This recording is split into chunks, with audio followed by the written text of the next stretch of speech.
The biting wind whipped through the empty streets as Ethan Blackwood guided his sleek black car through the city.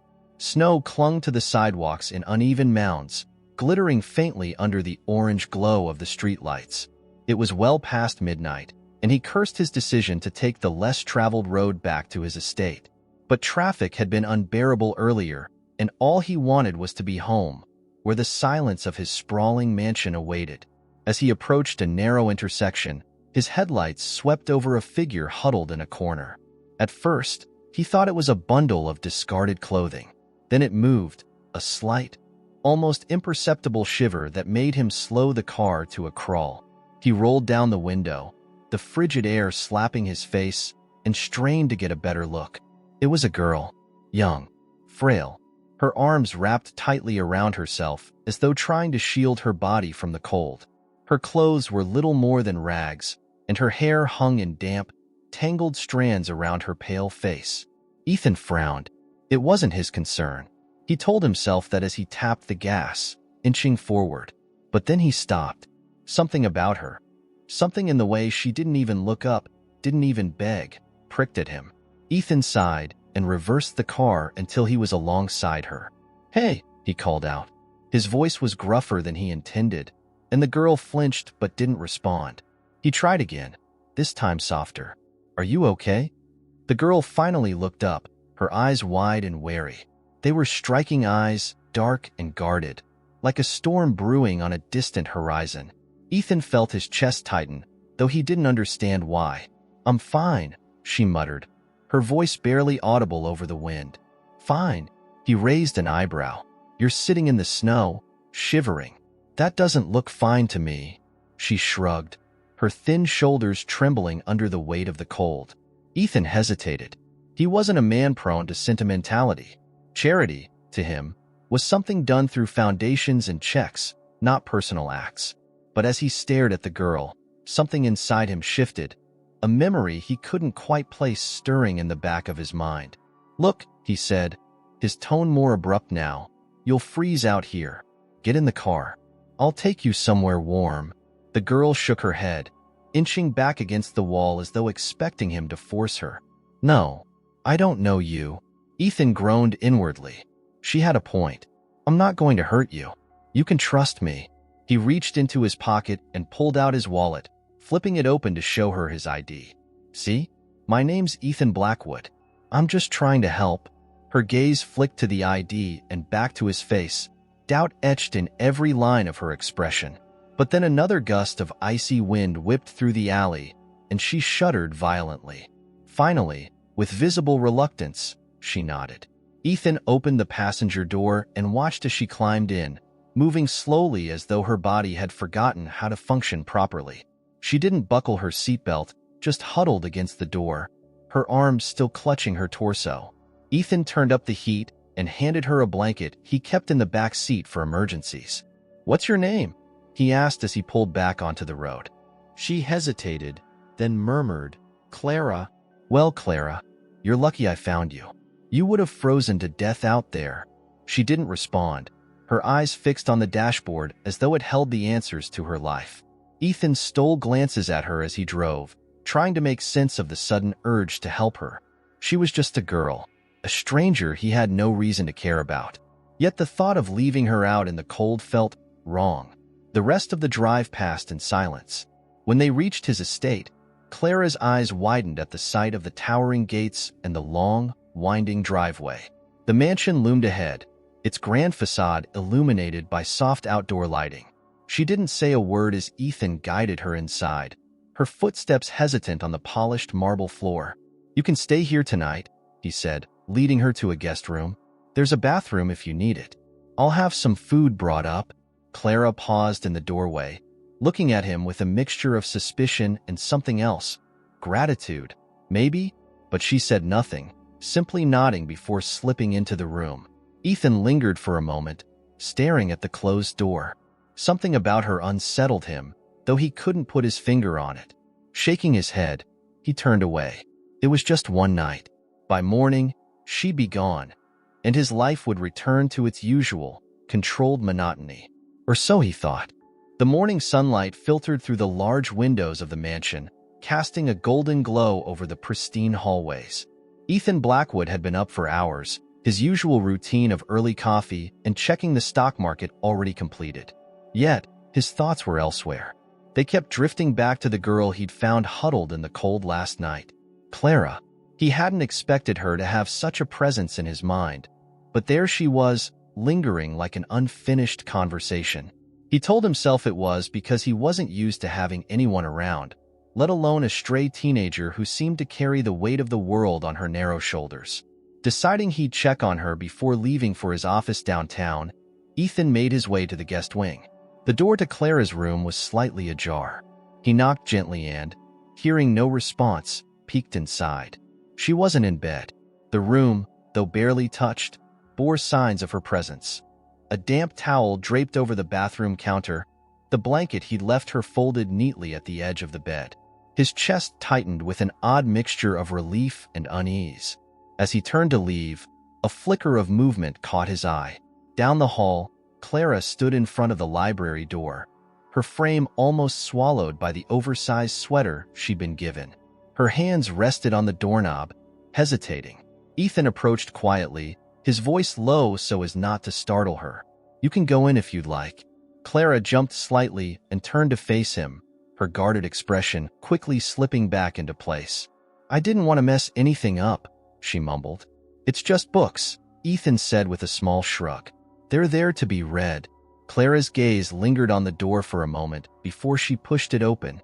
Ethan followed her inside, the smell of aged paper and polished wood filling the air. She wandered cautiously, her fingers brushing against the spines of the books. It was clear she was trying to appear indifferent, but her fascination was obvious. "What kind of books do you like?" Ethan asked, leaning casually against a bookshelf. "I don't know," she admitted after a pause. "I didn't have many growing up." He frowned, not pushing further. Instead, he let her explore in silence, watching as she paused occasionally to read the titles. Her steps brought her to the far end of the room, where a small collection of family photos sat on a low table. Ethan tensed as Clara's fingers hovered over a framed photograph. "That's my daughter," he said quietly, his voice carrying a weight of emotions he hadn't intended to reveal. Clara glanced at him, then back at the picture. "She's pretty." "She was," Ethan replied, his throat tightening. He hadn't spoken about her in years, the pain of her disappearance still a raw wound he kept buried. "Her name was Emily." Clara studied the photo, her brow furrowing slightly as though trying to piece something together.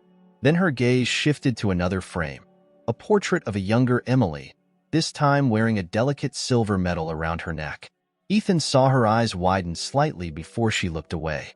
"That necklace," Clara said hesitantly. "It's the same as mine." Ethan's heart skipped. "What did you say?" Clara stepped back, pulling at the chain around her neck until a small, worn silver medallion emerged from beneath her sweater. Ethan froze. It was unmistakable, the same medal he had given Emily on her 10th birthday, engraved with a tiny, intricate rose on one side. His mind raced, a jumble of disbelief, hope, and confusion. "Where did you get that?" His voice was sharper than he intended, and Clara flinched. "I've always had it," she said defensively. "It was with me when I was little. The people at the orphanage said it was all I had when they found me." Ethan took a step closer, his eyes fixed on the medal. "Do you remember anything else? Anything about where you came from?" Clara shook her head, her expression wary.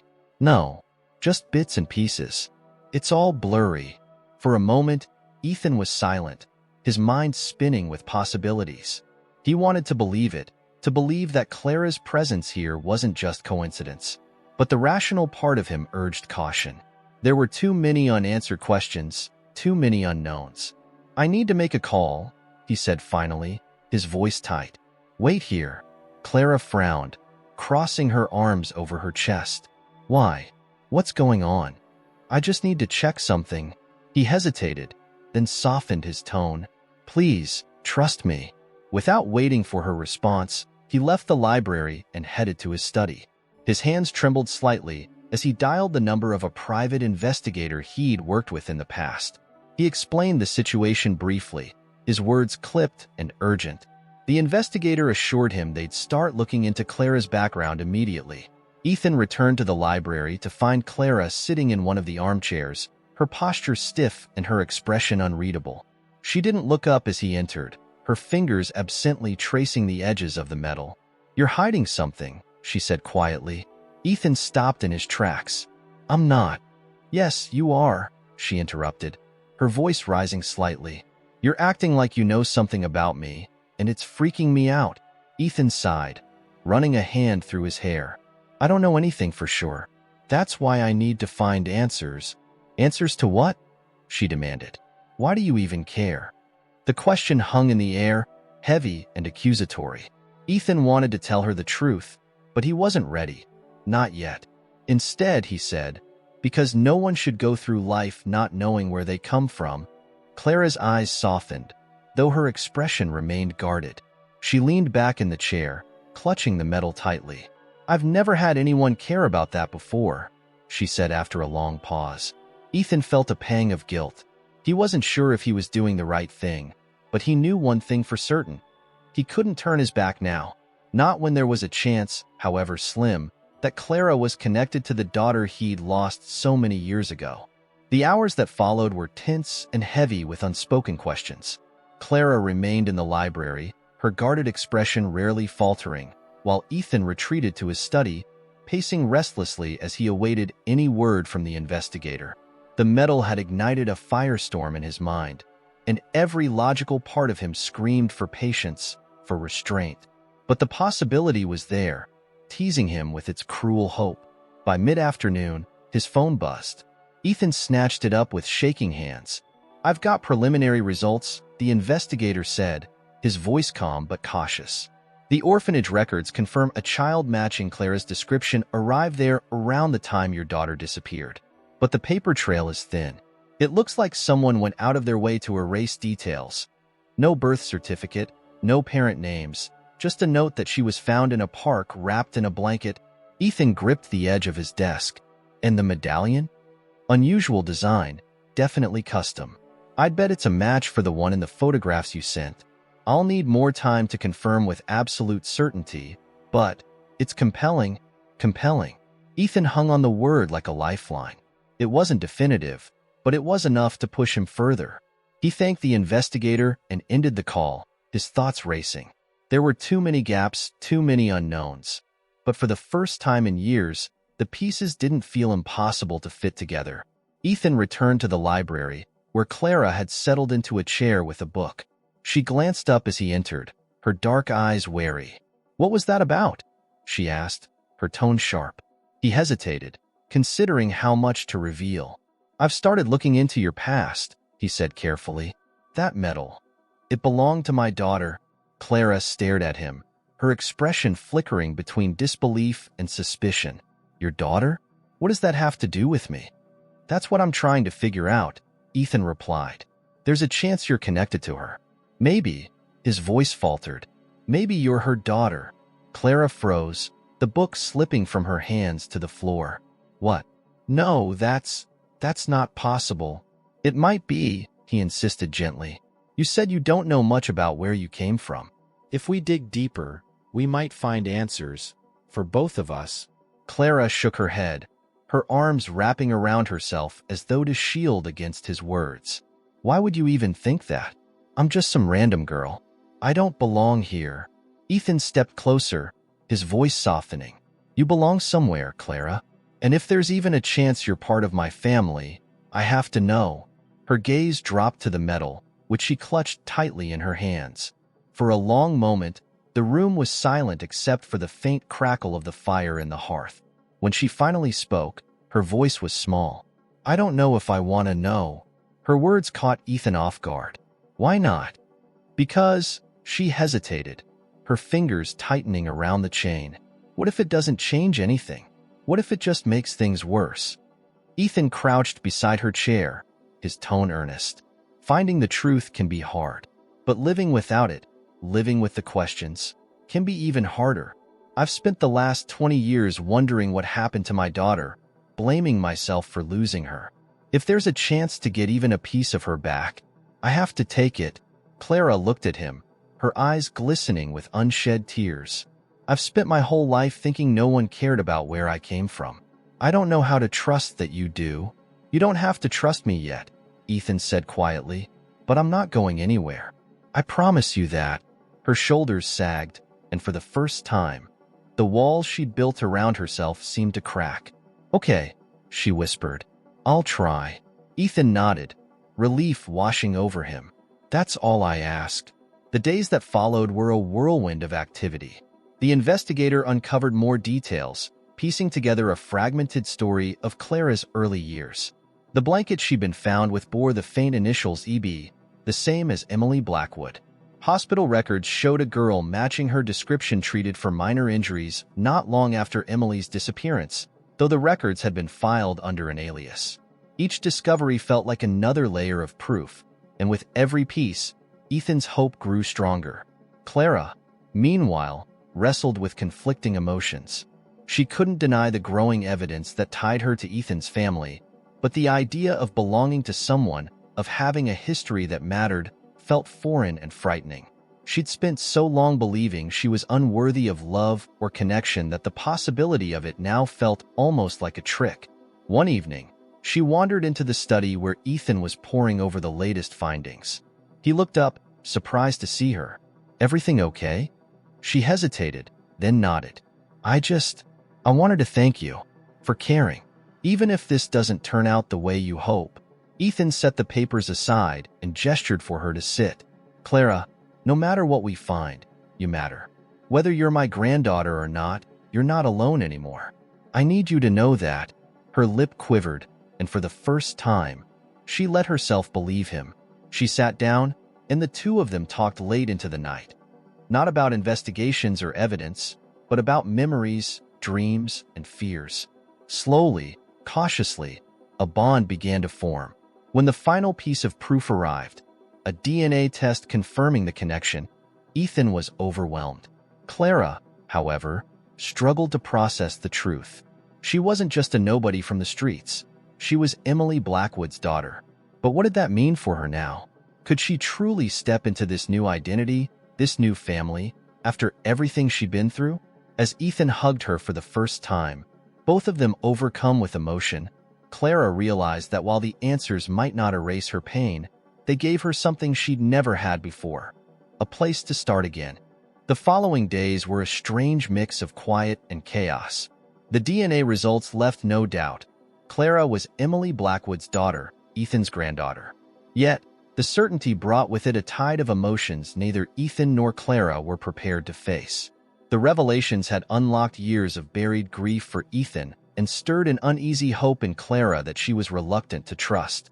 Ethan, for his part, felt an overwhelming responsibility. He'd spent 2 decades living with the weight of his failure to protect his daughter, and now he had a chance, however small, to set things right. But the path forward was uncertain, and Clara's guarded demeanor made him realize that earning her trust wouldn't be immediate. She was a girl shaped by years of abandonment, of learning not to rely on anyone but herself.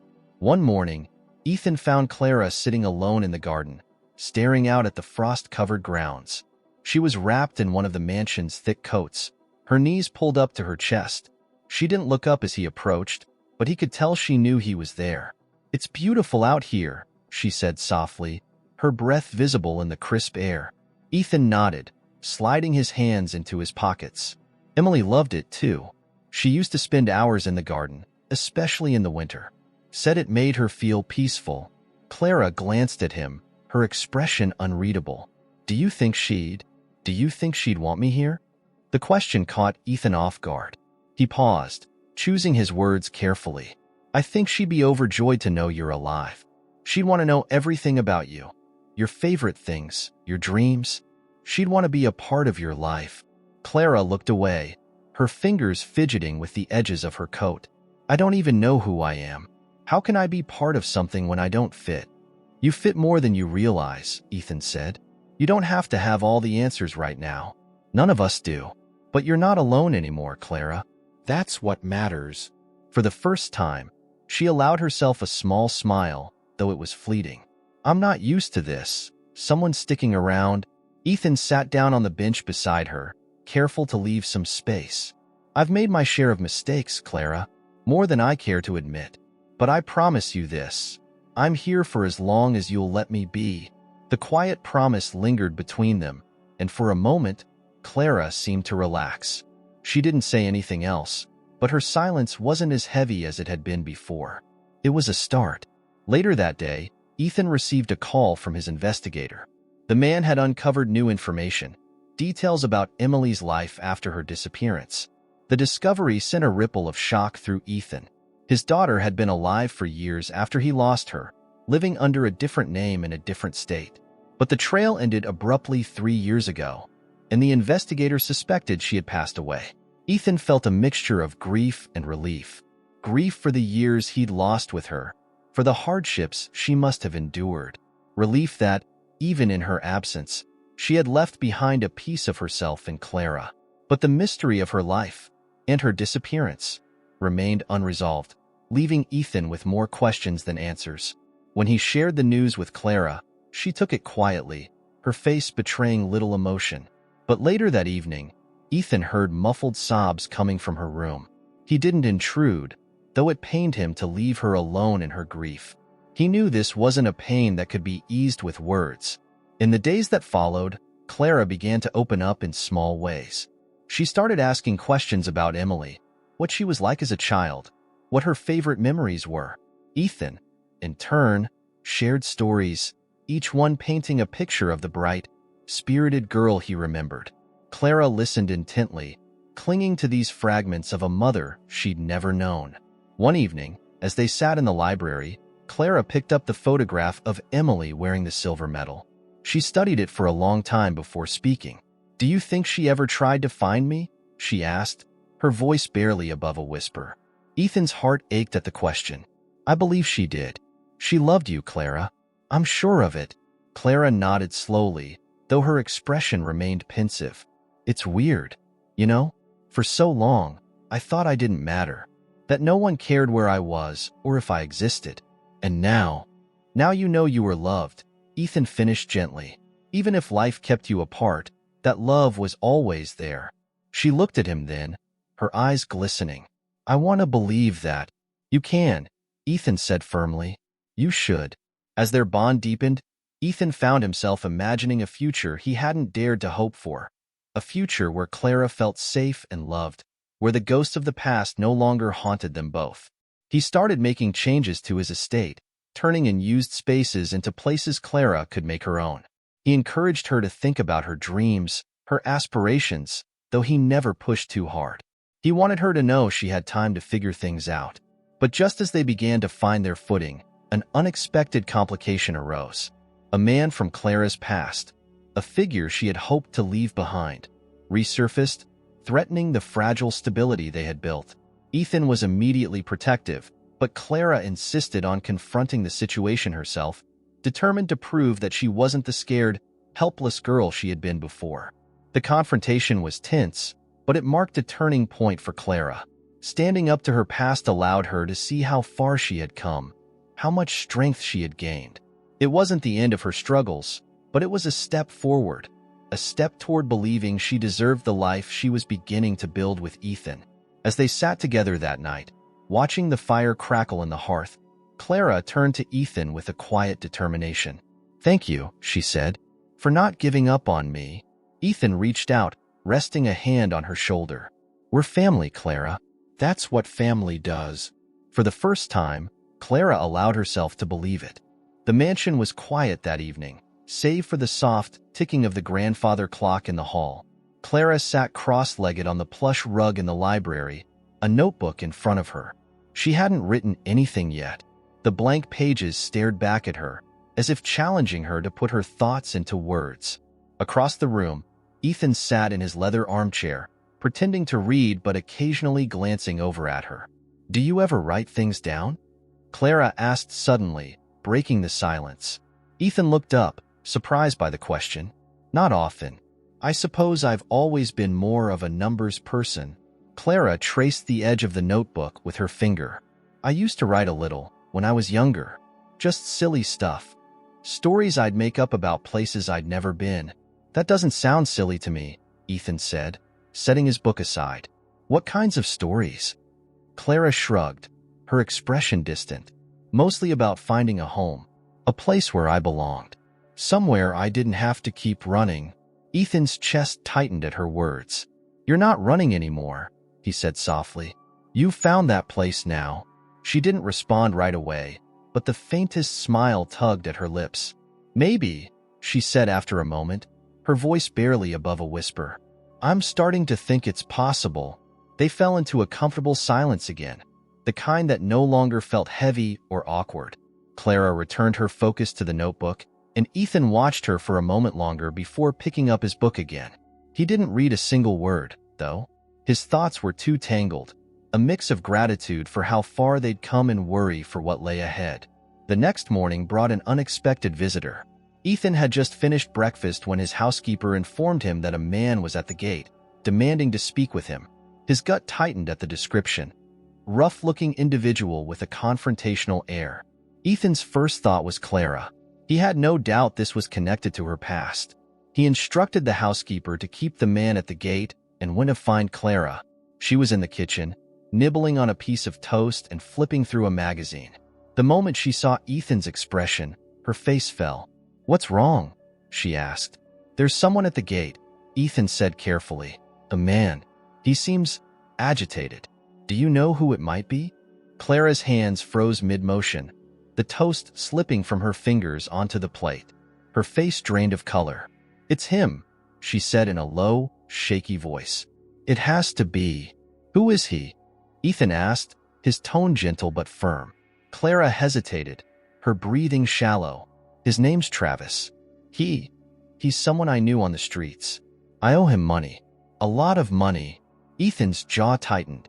He wanted to demand why she hadn't told him sooner, but he could see the fear in her eyes, the way her hands trembled as she tried to steady herself. You don't owe him anything, he said firmly. Not anymore. You don't understand, Clara said, her voice rising. Travis doesn't just let things go. He'll make my life hell. He won't touch you. Ethan interrupted, his voice resolute. Not while you're here. Clara stared at him, her eyes wide. You don't know what he's capable of, and he doesn't know what I'm capable of, Ethan replied. Stay here. I'll handle this. Before she could protest, Ethan left the room, his stride purposeful. He wasn't entirely sure what he'd say to the man, but one thing was certain. He wouldn't let anyone threaten Clara. Not now, not ever. At the gate, Travis leaned against the iron bars, his expression smug. He was a wiry man with a scruffy beard and eyes that darted around as though constantly scanning for threats. Ethan approached calmly, his presence commanding despite the casual clothes he wore. You must be the guy playing hero, Travis drawled, his voice dripping with disdain. You've got something that belongs to me. Ethan's expression didn't waver. Clara doesn't belong to anyone. Sure she does, Travis sneered. She owes me. And unless you want her little world here to come crashing down, you'll pay what she owes. Ethan stepped closer to the gate, his eyes cold. If you think you can intimidate me, you've made a mistake. Whatever debt you think Clara owes is gone. She's under my protection now. Travis sparked a laugh. Protection? You think money can fix this? No, Ethan said calmly. But power can. And I have more of it than you'll ever know. Leave now, and I'll forget this conversation ever happened. Stay, and I'll make sure you regret it. The threat hung in the air, palpable. Travis's smirk faltered for a moment, but he quickly recovered. You think you scare me? You're just some rich old man. Ethan didn't let him finish. I don't need to scare you, he said quietly. I just need to make sure you understand what will happen if you push me. Walk away, Travis. It's your only option. For a long moment, the two men stared each other down. Then, finally, Travis stepped back from the gate, his expression sour. This isn't over, he muttered before turning and walking away. Ethan watched until Travis disappeared down the road, his shoulders tense. He knew men like Travis. They thrived on control and fear. But he also knew they were cowards at their core. For now, the threat was gone. But he had no doubt it would resurface. When he returned to the house, Clara was waiting anxiously by the front door. What happened? she asked, her voice trembling. He's gone, Ethan said simply. He won't bother you again. Clara looked at him, her eyes filling with tears. You don't understand. He always comes back. Ethan placed a reassuring hand on her shoulder. Not this time. I'll make sure of it. For the first time in years, Clara felt a flicker of safety. Real safety. Not the fleeting kind she'd chased all her life. It was fragile, like a bird learning to fly, but it was there. And for the first time, she allowed herself to hope it might last. Ethan knew the encounter with Travis had unsettled Clara, even if she tried to hide it. The walls she had started to let down were back up, her every movement laced with a nervous energy. She avoided the library and spent most of her time in the garden or her room, as though staying on the edges of the house might somehow keep her safe. One evening, Ethan found her in the kitchen, rinsing off a mug she'd barely touched. She flinched when he entered, but quickly masked it with a forced smile. Couldn't sleep? He asked gently. Clara shrugged. Something like that. He leaned against the counter, studying her. You don't have to carry this alone, Clara. Whatever you're feeling, it's okay to talk about it. Her hands stilled in the water, but she didn't turn around. Talking doesn't fix things, she said quietly. It doesn't make people like Travis go away. Maybe not, Ethan agreed, his voice calm. But it can make things feel less heavy. Clara shook her head, shutting off the faucet. You don't get it. People like him. They don't just let you walk away. I thought I was done with that life, but it doesn't work like that. Ethan stepped closer, his tone firm but kind. You're not in that life anymore. You're here now, and you're not alone. I'll do whatever it takes to protect you. Her shoulders sagged slightly, but she still didn't meet his eyes. Why? Why do you even care so much? The question hung in the air, raw and vulnerable. Ethan took a deep breath, choosing his words carefully. Because you're my family, Clara, and family doesn't give up on each other. She finally turned to face him, her expression torn between skepticism and something softer, something like hope. You really believe that? I do, he said simply. For a moment, she stood there, as if trying to decide whether to trust him. Then she nodded, the smallest hint of a smile ghosting across her lips. Okay, it wasn't much, but it was enough for Ethan. He didn't press her further, letting her retreat back to her room when she was ready. Progress, he reminded himself, came in small steps. The next morning, Ethan reached out to his investigator again, this time with a more direct request. He wanted every detail about Travis's history, every thread of influence the man might still have. If Travis posed a real threat, Ethan needed to know exactly what he was up against. The report arrived 2 days later. It confirmed much of what Ethan had suspected. Travis was a small-time criminal, using intimidation and manipulation to maintain control over vulnerable people. His network wasn't large, but it was persistent. More troubling, the report suggested that Travis had a history of seeking out ways to exploit people who owed him money, often threatening their safety to ensure compliance. Ethan read the report twice, his anger simmering just below the surface. He'd seen men like Travis before in his business dealings, opportunists who thrived on fear. But this wasn't about a corporate deal or a financial dispute.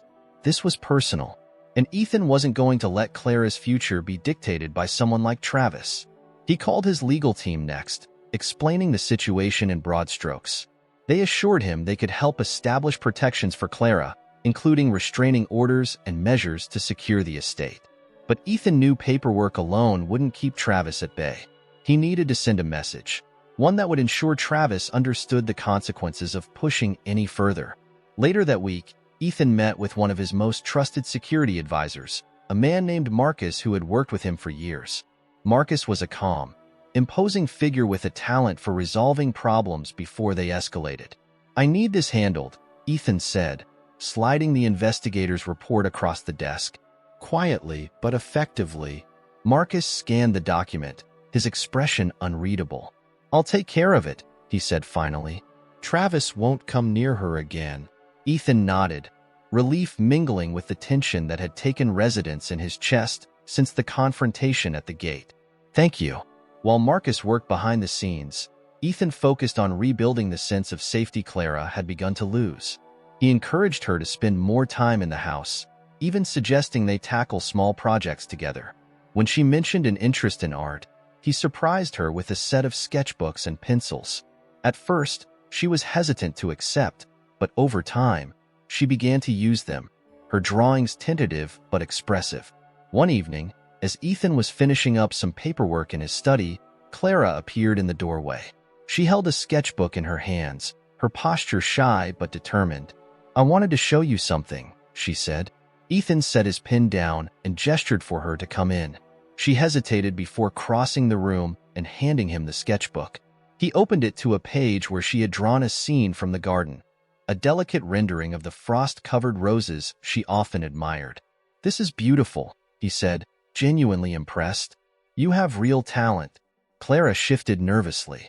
"I wasn't sure if it was any good." "It's more than good," Ethan assured her. "It's incredible." Her face softened at the praise, and for the first time in days, she seemed at ease. "Thanks," she said quietly. Ethan handed the sketchbook back to her, his voice warm. "You should keep doing this. It's something that's yours, something no one can take away." Clara nodded, her grip on the sketchbook tightening. "I will." As the days turned into weeks, Clara's confidence began to grow. She started venturing into parts of the house she'd previously avoided, even joining Ethan for meals without needing to be coaxed. The shadows of her past still lingered, but they no longer seemed to define her. Ethan, too, found himself changing. The once empty mansion felt alive again, filled with the quiet presence of someone who was slowly becoming a part of his world. For the first time in years, he allowed himself to feel hope, a fragile, tentative hope that they could build something lasting together. But even as they found moments of peace, Ethan couldn't ignore the possibility that Travis might resurface. He knew their journey was far from over, but he also knew this: he wouldn't let anyone take Clara away from the life she deserved. Not now, not ever. The winter days grew longer, and with each passing week, Clara seemed to shed more of the burdens she'd carried. Ethan noticed the small changes first: the way she no longer hesitated before sitting down at the dining table, the way she lingered in the library instead of retreating to her room. She still had moments of doubt, but they were fewer now, her guarded expression softening into something that resembled peace. One crisp afternoon, Ethan found Clara in the garden, bundled in a coat as she sketched in her notebook. Her focus was intense, her pencil moving with purpose across the page. He approached quietly, not wanting to disturb her. When she noticed him, she closed the notebook instinctively, a habit she hadn't quite shaken. "You don't have to hide it," he said gently. "I'd love to see what you're working on." Clara hesitated, her fingers lingering on the cover of the sketchbook. Finally, she sighed and handed it to him. Ethan opened it to find a detailed drawing of the mansion's fountain, its frozen surface capturing the winter light in delicate shades of gray and white. Surrounding the fountain were hints of warmth, flowers that didn't bloom this time of year, but seemed to symbolize a spring that Clara imagined.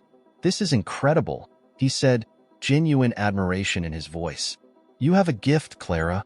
She shrugged, a small smile tugging at her lips. "It helps me think. When I draw, it's like everything else fades for a while." Ethan handed the sketchbook back to her. "You should hold on to that. It's a strength, being able to create something beautiful from nothing." Clara looked at him, her expression thoughtful. "Do you really think things can be beautiful after everything? After so much has gone wrong?" "I do," Ethan said without hesitation. "Life isn't perfect. It's messy, painful, and unfair at times. But it's also resilient. You're proof of that." She didn't respond right away, but her eyes softened. "I want to believe that." "You will," Ethan said, his voice steady. "Give it time." Their conversation was interrupted by the distant sound of a car approaching. Ethan tensed immediately, his mind flashing back to Travis and the threats he'd made. He placed a protective hand on Clara's shoulder. "Stay here," he said firmly, heading toward the front of the house. At the gate, Marcus stood waiting, his posture calm but authoritative. The car parked just outside belonged to a local courier service, and the driver handed over a package before leaving. Marcus nodded to Ethan as he approached. "Nothing to worry about," Marcus said, sensing Ethan's concern. "But I'll keep watch just in case." Ethan relaxed, though only slightly. He trusted Marcus to keep them safe, but the tension from Travis's earlier intrusion still lingered. The package itself was unremarkable, just an envelope addressed to Ethan, but something about it felt off. He brought it inside, opening it carefully at his desk. Inside was a single sheet of paper, the message typed in bold letters. "You think you've won, but you haven't. People like me don't go away. We wait." Ethan's grip tightened on the paper. It wasn't signed, but he didn't need a name to know who had sent it. Travis was trying to rattle him, to remind him that his influence still loomed. Ethan's first instinct was to call Marcus back in, to escalate security measures, but he forced himself to pause. Reacting impulsively was exactly what Travis wanted. Instead, Ethan took a deep breath and focused. This wasn't just about protecting Clara physically. It was about showing her that fear didn't have to control her life. He folded the note and placed it in a drawer. He'd handle Travis, but on his own terms. Later that evening, Ethan and Clara sat together by the fire, a quiet comfort settling between them. Clara was reading, her legs tucked under her, while Ethan nursed a glass of wine. The soft glow of the flames danced across the room, making the moment feel almost surreal in its warmth. "Can I ask you something?" Clara said suddenly, breaking the silence. "Of course," Ethan replied, setting his glass down. "What was she like?" "My mom, I mean." Her voice was tentative, as though she wasn't sure she was ready to hear the answer. Ethan leaned back, his gaze distant as memories flooded his mind. She was vibrant, stubborn, too.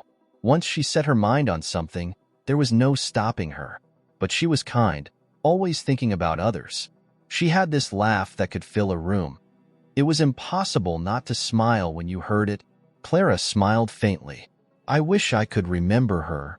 "You carry pieces of her," Ethan said, his tone gentle. "In the way you're strong, in the way you care about the world even when it hasn't always been kind to you. She's a part of you, whether you remember her or not." Clara looked down at her hands, her expression pensive. "Do you think she'd be proud of me?" Ethan's voice was firm. "I don't think, I know. She'd be incredibly proud of you, Clara, for everything you've survived, for the person you're becoming." Her eyes shimmered, and she quickly blinked back tears. "I'm trying," she said softly. "I really am." "I know you are," Ethan said, "and you're not alone in this. You never have to be alone again." The rest of the evening passed quietly, but the weight of their conversation lingered in Ethan's mind. He knew how much it had cost Clara to open up, to let herself be vulnerable. It was a sign of trust, and he vowed to honor that trust by keeping her safe, no matter what it took. As the fire dwindled and the house settled into silence, Ethan found himself thinking not of the threats that loomed but of the possibilities ahead. Clara's presence had brought something back into his life he hadn't realized he'd lost: hope. And no matter what challenges lay ahead, he was determined to hold on to it. Together, they would face whatever came next. The next morning, the mansion buzzed with a quiet energy as the staff prepared for a routine security upgrade Ethan had ordered after receiving Travis's note. Clara stayed out of the way, retreating to the library with her sketchbook. She felt the unease in the air, but she also noticed something else. Ethan was calmer than she expected. His steady presence gave her an odd sense of comfort, a feeling she wasn't used to. She spent most of the day sketching, losing herself in the lines and shapes that flowed from her pencil. It was easier than thinking about the note Ethan had mentioned, or the possibility of Travis lurking somewhere nearby. By mid-afternoon, though, her focus wavered. She closed the sketchbook and wandered into the kitchen, where she found Ethan sitting at the counter, reading through a stack of papers. "Everything okay?" she asked, her voice tentative. He looked up, his face softening when he saw her. "Better than okay," he said. "Just making sure we're prepared for, him?" Clara asked hesitantly, not wanting to say Travis's name aloud. Ethan nodded. "Marcus has everything under control. You don't need to worry." She shifted uncomfortably, leaning against the counter. "I can't help it. It's like, every time I think I'm free, something pulls me back. Like I'll never really get away." "You're not the person you were when he had power over you," Ethan said firmly. "And you're not alone anymore. That makes all the difference." Clara bit her lip, unsure how to respond. Part of her wanted to believe him, to trust that things could be different now. But the other part, the part shaped by years of survival, told her it was dangerous to let her guard down. She looked at Ethan, his calm reassurance etched in every line of his face, and wondered how he could be so certain. That evening, Ethan received a call from Marcus, who had been keeping tabs on Travis. The update was both reassuring and concerning. Travis had left the area for now, likely spooked by Ethan's earlier confrontation and Marcus's quiet interventions. But men like Travis didn't disappear forever. Marcus warned that it was only a matter of time before he tried something again. Ethan thanked Marcus and hung up, the weight of the situation pressing against his chest. He knew this wasn't over, but for now, Clara was safe. That was all that mattered. The next few days passed uneventfully, and slowly, the tension in the house began to ease. Clara seemed lighter, her smiles coming more easily, though Ethan could still sense the occasional flicker of doubt behind her eyes. He encouraged her to keep sketching, even going so far as to clear out a small room near the garden to serve as her personal studio. When he showed it to her, her reaction was subdued at first. She stared at the empty space, as though unsure it could truly be hers. "You can make it anything you want," Ethan said. "A place that's just for you." Clara nodded, her expression unreadable. "I've never had anything like this before." "Well, you do now," Ethan said simply. She spent the rest of the day arranging the room, carefully setting up her sketchbooks, pencils, and the small collection of art supplies Ethan had bought for her. When she finally stepped back to admire her work, a small smile crept across her face. It wasn't much yet, but it was hers. Ethan noticed the change in her almost immediately. The studio gave her a sense of purpose, something to focus on beyond the shadows of her past. She started spending hours there, losing herself in her drawings. She even began to experiment with color, timidly adding splashes of paint to her sketches. One afternoon, Ethan stopped by to check on her and found her in the middle of a new piece. It was a landscape, vibrant and full of life, a stark contrast to the muted tones of her earlier work. He watched as she carefully blended shades of green and blue, her concentration absolute. "This is beautiful," he said, breaking the silence. Clara jumped slightly, not having heard him enter. She looked at the painting, then back at him. "It's not finished." "It's already amazing," Ethan said. "You've got real talent, Clara." Her cheeks flushed slightly, and she turned back to the canvas. "Thanks." Ethan hesitated before speaking again. "Have you thought about what you want to do with your art? I mean, beyond this room?"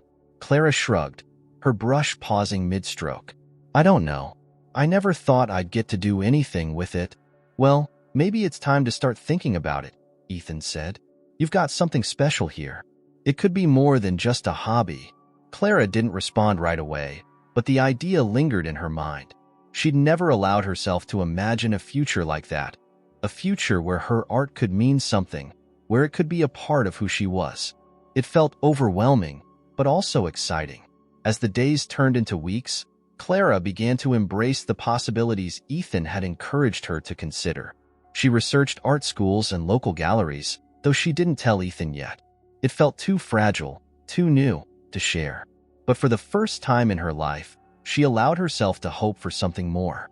Ethan, meanwhile, kept a close eye on her progress, quietly supporting her while continuing to ensure her safety. He knew Travis was still out there, but he refused to let the man's shadow darken Clara's newfound light. Whatever it took, he would keep her safe. One evening, as they sat together in the library, Clara spoke up unexpectedly. "I think I want to try selling some of my work, just to see if anyone likes it." Ethan smiled, his chest swelling with pride. "I think that's a great idea. You let me know how I can help." Clara's smile was small but genuine. "Thanks. For everything." "You don't have to thank me," Ethan said. "This is all you, Clara. You're finding your way." And for the first time, Clara believed him.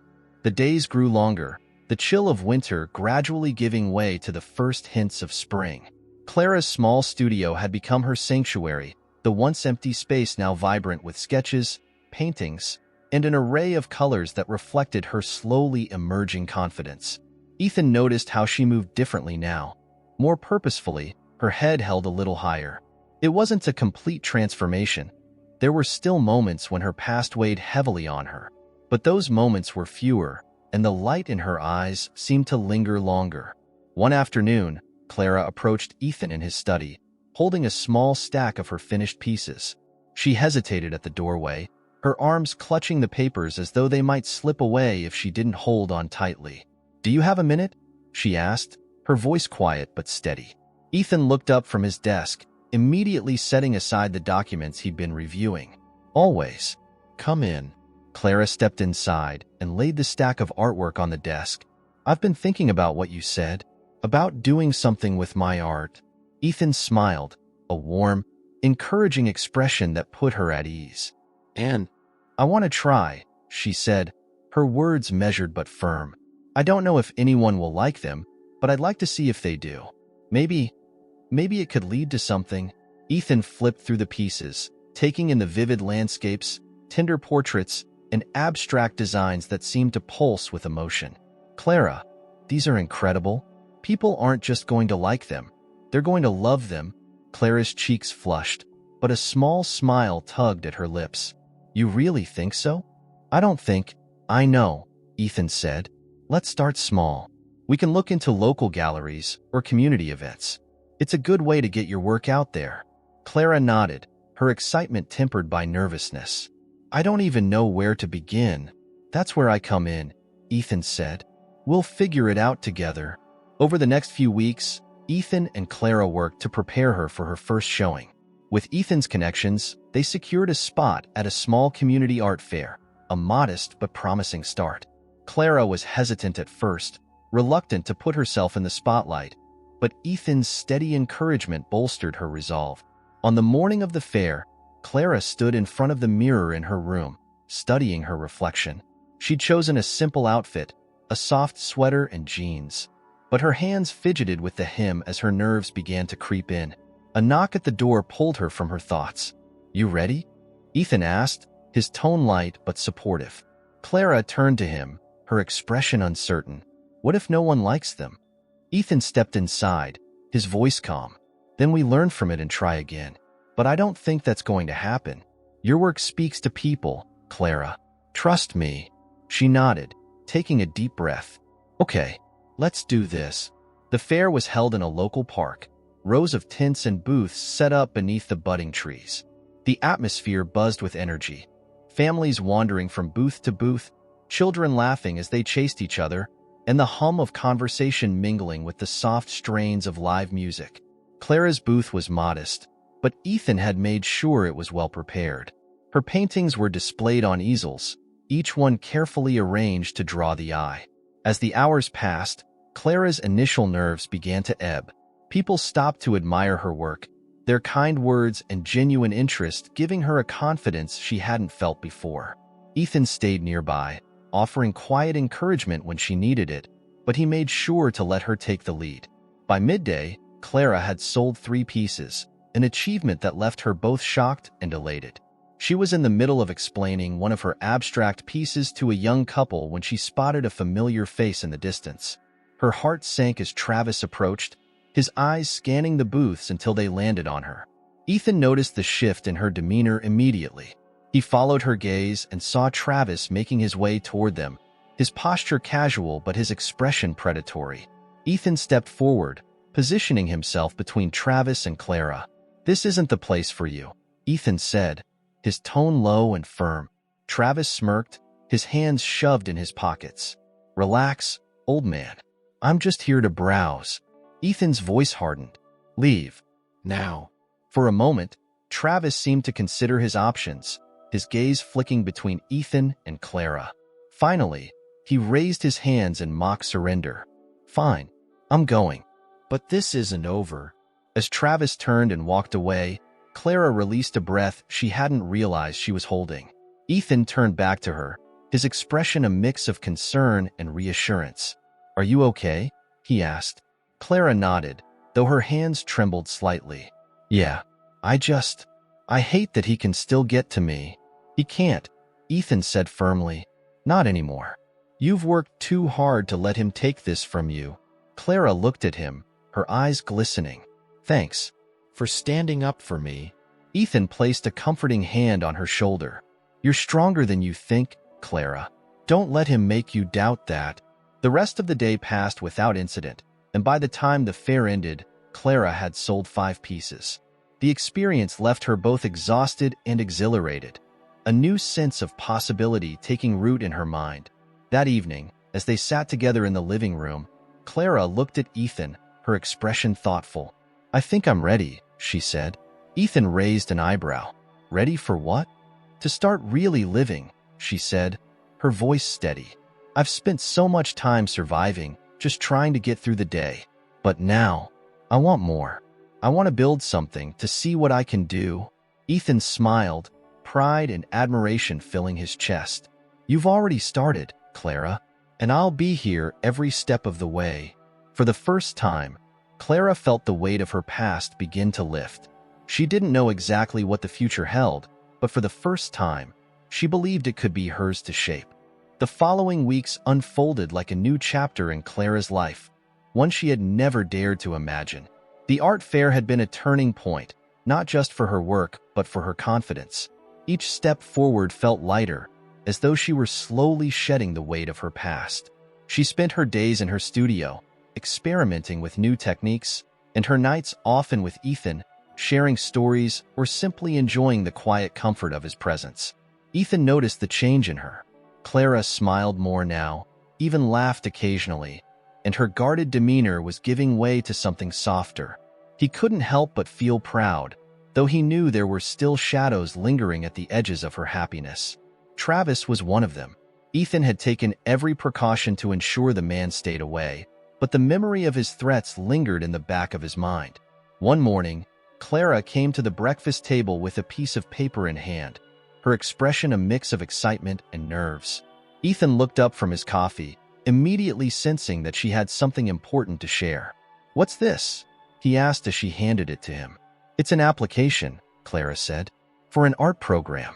It's local, just a community thing, but I think it could help me get better, and maybe meet other artists. Ethan scanned the paper, a smile spreading across his face. This is a great idea, Clara. Have you filled it out yet? Not yet, she admitted. I wanted to make sure I wasn't rushing into it. You're not, Ethan said firmly. You're taking a step towards something you love. That's never a bad thing.